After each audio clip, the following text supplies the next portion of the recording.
Stock market investment మీద, mutual fund investment మీద Peter Lynch చాలా బుక్స్ అయితే రాశారు. అందులో one of the best seller 'one upon Wall Street'. Peter Lynch known for successful mutual fund manager.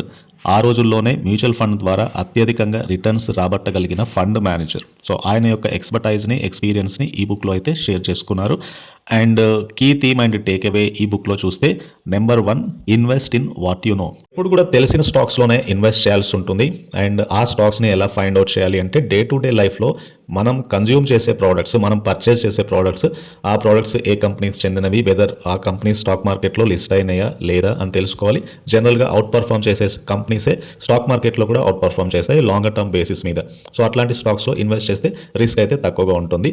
ఒక మంచి investment opportunity కూడా ఇట్లాంటి ప్లేస్ నుంచే మనకు వస్తుంది. Number 2 the power of individual investors. So individual investors ఎప్పుడు కూడా అవుట్ పర్ఫార్మ్ చేస్తారు ప్రొఫెషనల్స్తో కంపేర్ చేస్తే. ఎందుకంటే వాళ్ళు ఫోకస్ చేసేది small and mid cap companies మీద, వేరాజ్ ఇన్స్టిట్యూషనల్ ఇన్వెస్టర్స్ పట్టించుకోరు పెద్దగా. ఫర్ ఎగ్జాంపుల్ గ్రాన్యూల్స్ ఇండియా అనే stock it is trading nearly ₹8 దగ్గరగా ₹10 దగ్గరగా ఉన్నప్పుడు సమ్వేర్ ఒక ఇండివిజువల్ ఇన్వెస్టర్ ఆ స్టాక్ని పిక్ చేసి ఉంటారు అరౌండ్ ₹10 ఆర్ ₹12 దగ్గరగా. నౌ ఇట్ ఈస్ నియర్లీ ₹600 దగ్గరగా అయితే ఆ స్టాక్ ట్రేడ్ అవుతుంది. అండ్ వన్స్ స్టాక్ లైమ్ లైట్లోకి వచ్చిన తర్వాత ఎఫ్ఐఎస్ ఇన్వెస్ట్ చేస్తారు, మ్యూచువల్ ఫండ్స్ ఇన్వెస్ట్ చేస్తాయి, రిటైల్ పార్టిసిపేషన్ పెరుగుతుంది. ఎప్పుడు కూడా ఒక స్టాక్ని నిచ్ స్టేజ్లో ఐడెంటిఫై చేసి ఇన్వెస్ట్ చేస్తే మంచి రిటర్న్స్ అయితే ఉంటాయి. అండ్ అది ఇండివిజువల్గా రీసెర్చ్ చేసే వాళ్ళకి మాత్రమే ఆ బెనిఫిట్ అయితే ఉంటుంది. Number 3 categorise the companies. Peter Lynch కంపెనీస్ని 6 కేటగిరీస్లో క్లాసిఫై చేశారు. అందులో ఒకటి స్లో గ్రోవర్స్, అంటే mature companies with modest growth. For example మీరు ఒక కంపెనీలో ఇన్వెస్ట్ చేయాలి అండ్ ఆ company at least 5 times or 10 times returns రావాలనుకున్నారనుకోండి, will it possible with HDFC bank లేదా ఐసిఐసిఐ బ్యాంక్? ఆ స్టాక్స్ అన్ని కూడా ఎక్కువగా పెరిగాయి అండ్ లాస్ట్ 5-10 ఇయర్ బేసిస్ మీద ఆల్రెడీ ఆ స్టాక్స్ మల్టీ బ్యాగర్ రిటర్న్స్ ఇచ్చాయి, స్టేబుల్గా గ్రో అవుతున్న స్టాక్స్ ఇవి. అండ్ అవి జనరల్గానే నెక్స్ట్ 10 to 15 ఇయర్స్లో ఒక 15% సిఏజిఆర్, 20% సిఏజిఆర్ చొప్పున గ్రో అవుతూ ఉంటాయి. They cannot be a multi bagger stocks. So slow growers జనరల్గా రిస్క్ తక్కువగా ఉండే స్టాక్స్, మోడెస్ట్ గ్రోత్ ఉంటుంది. నెక్స్ట్ స్టాల్వార్ట్స్. స్టాల్వార్ట్స్ అంటే established companies and growing steadily, అంటే కొద్దిగా ఫాస్ట్గా మూవ్ అయ్యే కంపెనీస్. అంటే మన స్టాక్ మార్కెట్ భాషలో చెప్పాలంటే నిఫ్టీ నెక్స్ట్ 50 స్టాక్స్ అనుకోండి. ఇవి నిఫ్టీ 50 స్టాక్స్ లాగా, లార్జ్ క్యాప్ స్టాక్స్ లాగా స్లో మూవర్స్ కాదు, కొద్దిగా ఫాస్ట్గా మూవ్ అవుతాయి. At the same time mid and small cap కంపెనీస్తో పోలిస్తే స్లోగా మూవ్ అవుతాయి. నెక్స్ట్ కేటగిరీ ఫాస్ట్ గ్రోవర్స్, అంటే స్మాలర్ హై గ్రోత్ కంపెనీస్, సిగ్నిఫికెంట్గా అప్ సైడ్లో ఉండే స్టాక్స్ ఇవి. అండ్ ఏవైతే స్టాక్స్ లైక్ ఉదాహరణకి ₹20 దగ్గరగా ట్రేడ్ అవుతున్న స్టాక్స్, ₹30 దగ్గరగా ట్రేడ్ అవుతున్న స్టాక్స్, లేదంటే విండ్ ఎనర్జీ స్టాక్స్ కానీ, సోలార్ ఎనర్జీ స్టాక్స్ కానీ, డిఫెన్స్ సెగ్మెంట్లో ఉన్న స్టాక్స్ కానీ, మల్టిపుల్ రిటర్న్స్ ఇచ్చిన స్టాక్స్ ఇవన్నీ కూడా. సో వీటిని ఫాస్ట్ గ్రోవర్స్ అంటారు. సో వీళ్ళ యొక్క ప్రాఫిట్స్ పెరుగుతున్నాయి, ఆర్డర్ బుక్ పెరుగుతుంది, రెవెన్యూ పెరుగుతుంది అండ్ ఇంకా ఎక్కువగా గ్రోత్ ఉండే ఛాన్స్ ఉంటుంది. వీటిని ఫాస్ట్ గ్రోవర్స్గా క్లాసిఫై చేయొచ్చు. Next cyclicals. సైక్లికల్స్ అంటే ఏవైతే ఎకనామిక్ సైకిల్స్ని బట్టి సెన్సిటివ్గా ఉండే స్టాక్స్ని సైక్లికల్స్ అంటాం. ఉదాహరణకి స్టీల్ ఇండస్ట్రీ అనుకోండి, డిమాండ్ని బట్టి స్టీల్ ఇండస్ట్రీ యొక్క ప్రాఫిట్స్ ఆధారపడి ఉంటాయి, రెవెన్యూస్ ఆధారపడి ఉంటాయి. Airline industry festive season demand, transportation డిమాండ్ని బట్టి రెవెన్యూస్ ఆధారపడి ఉంటాయి. ఎఫ్ఎంసీజీ సెక్టర్ లైక్ ఫెస్టివ్ సీజన్లో సేల్స్ ఎక్కువగా పెరుగుతాయి. ఈవెన్ ఆటో ఇండస్ట్రీలో కూడా మీకు డ్యూరింగ్ సెప్టెంబర్, అక్టోబర్లో సేల్స్ పెరిగినప్పుడు రెవెన్యూస్ పెరుగుతూ ఉంటాయి, స్టాక్ ప్రైజెస్ కూడా పెరుగుతూ ఉంటాయి. షుగర్ స్టాక్స్ సీజనల్ బేసిస్ మీద పెరిగే best example is sugar stocks. అవి ఎప్పుడు పెరుగుతాయో తెలియదు అండ్ ఎప్పుడు ఫాలో అవుతాయో తెలియదు. ఇట్లాంటి స్టాక్స్లో లాంగ్ టర్మ్కి కాకుండా ఒక పర్టిక్యులర్ సైకిల్ బేస్ చేసుకొని మాత్రమే ఇన్వెస్ట్ చేయాల్సి ఉంటుంది. ఆ పర్టికులర్ టైంలో మాత్రమే ఆ స్టాక్స్ పెరుగుతాయి. సో వీటిని సైక్లికల్స్ అంటాం. ఇంకొకటి turn around stocks. Turn around stocks అంటే ఏవైతే స్టాక్స్ లాస్ మేకింగ్ నుంచి ప్రాఫిట్ మేకింగ్లో ఉంటాయో వాటిని టర్న్ అరౌండ్ స్టాక్స్ అంటాము. అండ్ ఈ టర్న్ అరౌండ్ స్టాక్స్ని ఎర్లీ స్టేజ్లో ఐడెంటిఫై చేస్తే ఇన్వెస్ట్ చేసే వాళ్ళకి మంచి రిటర్న్స్ వస్తాయి. ఉదాహరణకి జొమాటో ఐపీఓలో లిస్ట్ అయిన తర్వాత లాసెస్లో లిస్ట్ అయింది, బట్ స్లోలీ లాసెస్ తగ్గించుకుంటూ వెళ్తుంది. వన్స్ ₹50 దగ్గరగా కూడా జొమాటో స్టాక్ వెళ్ళింది. అక్కడ నుంచి ఇట్ వెంట్ టు ₹300. ఈ ₹300 ఎందుకు వెళ్ళింది అంటే ఎవ్రీ క్వార్టర్ మీరు చూడండి there is a revenue growth and net profit growth. దాన్ని బట్టి స్టాక్ ప్రైస్ కూడా మూవ్ అవుతూ వస్తుంది. It's a clear indication of A turn around. And number 6 asset place. Asset place అంటే కంపెనీస్కి ఎక్కువగా అసెట్స్ ఉంటాయి కదా.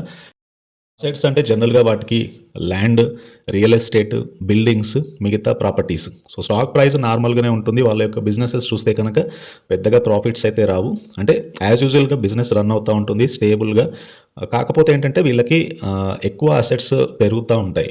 సో ఆన్ ల్యాండ్ కానీ, స్టాక్ మార్కెట్స్లో కానీ, రియల్ ఎస్టేట్లో కానీ, సో ఆ కంపెనీస్ యొక్క ఇన్వెస్ట్మెంట్స్ పెరుగుతూ ఉంటే ఆబ్వియస్గానే ఆ స్టాక్ ప్రైస్ యొక్క వాల్యూ కూడా పెరుగుతూ ఉంటుంది. సో వాటిని అసెట్ ప్లేస్ అంటారు. సో ఇవి డే టు డే బిజినెస్‌తో కాకుండా వాటి యొక్క అసెట్స్ మీద వచ్చే రిటర్న్స్‌ని బట్టి స్టాక్స్ పెరిగే ఛాన్స్ ఉంది సడెన్‌గా లాంగర్ టర్మ్‌లో. సో ఇలా పీటర్ లించ్ ఆల్రెడీ 6 కేటగిరీస్‌గా కంపెనీస్‌నైతే డివైడ్ చేశారు. And it is still working in the stock market. ఇక నెంబర్ 4 విషయానికొస్తే డూ యువర్ హోంవర్క్. సో ఎప్పుడు కూడా మన రీసెర్చ్ మనమే చేసుకోవాలి. అండర్‌స్టాండింగ్ ఏ కంపెనీ యొక్క ఫైనాన్షియల్ హెల్త్ కానీ, బిజినెస్ మోడల్ కానీ, కాంపిటీటివ్ పొజిషన్ కానీ, గ్రోత్ ప్రాస్పెక్ట్స్ కానీ. So at the same time price to earning ratio and debt level అనేది కంటిన్యూయస్‌గా మానిటర్ చేసుకుంటూ ఉండాలి. కంపెనీ యొక్క పీఈ ఎక్స్‌పెన్సివ్‌గా ఉన్న కంపెనీస్ అనుకోండి, ఎక్కువ పీఈ రేషియో ఉన్న కంపెనీస్ కొద్దిగా కరెక్షన్ రావచ్చు. తక్కువ పీఈలో ట్రేడ్ అవుతున్న కంపెనీస్ ఫర్దర్‌గా వాల్యూ బయింగ్ రావచ్చు. డెట్ లెవెల్ కంటిన్యూయస్‌గా తగ్గుతూ ఉండే కంపెనీస్ లాంగ్ టర్మ్‌కి ఇన్వెస్ట్ చేయాలి అని చెప్తాడు Peter Lynch. Now number 5 the long term view. ఎప్పుడు కూడా ఇన్వెస్ట్ చేసేటప్పుడు patience is the key in investing. ఎప్పుడు కూడా స్టాక్స్‌ని మీరు టర్మ్‌కి హోల్డ్ చేస్తే మాత్రమే బై చేయాలి. So that short term market fluctuations నుంచి మీరు బయటపడగలరు. మార్కెట్స్ ఫాల్ అయినా, మార్కెట్స్ పెరిగినా కూడా రియాక్ట్ అవ్వకుండా just try to invest in the long term. ఇంకా number 6 beware of market hype. Market hype అంటే ఈ స్టాక్ని కొనండి అని చెప్పి, ఈ స్టాక్లో ఇంత రిటర్న్స్ వస్తాయని చెప్పి రెగ్యులర్గా మన అనలిస్టులు కానీ, టెక్నికల్ కాల్స్ కానీ వస్తాయి కదా, అవి ఓన్లీ మన నాలెడ్జ్ పర్పస్కి మాత్రమే వాడాలి. వాటిని బేస్ చేసుకొని మాత్రం ఇన్వెస్ట్మెంట్స్ చేయొద్దు. And number 7 10 bagger concept. 10 bagger concept అంటే పీటర్ లించ్ 10 బ్యాగర్ స్టాక్స్ని ఎలా ఐడెంటిఫై చేయాలి అనే దానికి ఒక బెస్ట్ ఎగ్జాంపుల్ చెప్పాడు. ఆ బెస్ట్ ఎగ్జాంపుల్ ఏంటంటే స్ట్రాంగ్ గ్రోత్ కంపెనీస్ని ఎర్లీగా ఫైండ్ అవుట్ చేస్తే అవి ఆటోమేటిక్గానే 10 బ్యాగర్ స్టాక్స్ అయ్యే ఛాన్స్ ఉంది ఫ్యూచర్లో. It is a very simple concept. Like Bajaj finance 10 year before మీరు ఇన్వెస్ట్ చేస్తుంటే now it is a 10 bagger stock. It is a simple example.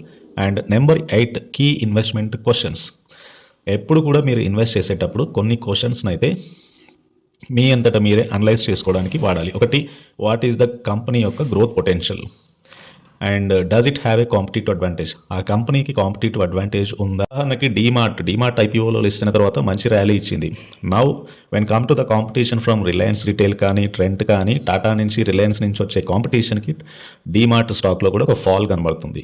So competitive అడ్వాంటేజ్ని కూడా అనలైజ్ చేయాలి ఒక స్టాక్లో ఇన్వెస్ట్ చేసేటప్పుడు. ఇంకొకటి ఏంటంటే valuation relative to it's peers. అంటే మీరు ఒక బ్యాంకింగ్ స్టాక్లో ఇన్వెస్ట్ చేయాలనుకోండి, లైక్ హెచ్డిఎఫ్సి బ్యాంక్లో ఇన్వెస్ట్ చేయాలి. అలాంటప్పుడు ఏంటంటే HDFC immediate peers like ICICI bank కానీ, కోటక్ మహీంద్రా బ్యాంక్ కానీ, ఇండస్ఇండ్ బ్యాంక్ కానీ, ఈ ఇమీడియట్ పీర్స్ యొక్క ఫైనాన్షియల్స్ని కంపేర్ చేయాల్సి ఉంటుంది. పీఈ మల్టిపుల్స్ని కంపేర్ చేయాల్సి ఉంటుంది. వాటి యొక్క ఎర్నింగ్స్ పర్ షేర్ని కూడా కంపేర్ చేయాల్సి ఉంటుంది. సో అలా కంపేర్ చేసినప్పుడు మీకు on par with the పీర్స్తో trade అయ్యే స్టాక్స్లోనే మంచి ట్రెండ్ ఉంటుంది లాంగ్ టర్మ్ బేసిస్ మీద. అట్లాంటి స్టాక్స్లో అయితే ఇన్వెస్ట్ చేయాల్సి ఉంటుంది. సో పీటర్ లించ్ మేజర్గా ఇలాంటి అడ్వైజెస్ అయితే ఇచ్చారు స్టాక్ మార్కెట్లో ఇన్వెస్ట్ చేసే వాళ్ళకి. ఈ అడ్వైజెస్ అన్నీ కూడా very practical. Even today stock మార్కెట్లో కూడా ఎవరైతే ఇండివిజువల్ ఇన్వెస్టర్స్కి, ఇన్స్టిట్యూషన్స్కి కూడా ఆయన ఇచ్చే advises still working out. And one upon Wall Street one of the best selling book stock మార్కెట్కి సంబంధించిన basic concepts and investment guidance కోసం. అండ్ ఈ వీడియో నచ్చితే ఛానల్ని తప్పకుండా సబ్స్క్రైబ్ చేయండి, ఈ వీడియోని లైక్ చేయండి. Please try to join Telegram channel. Thank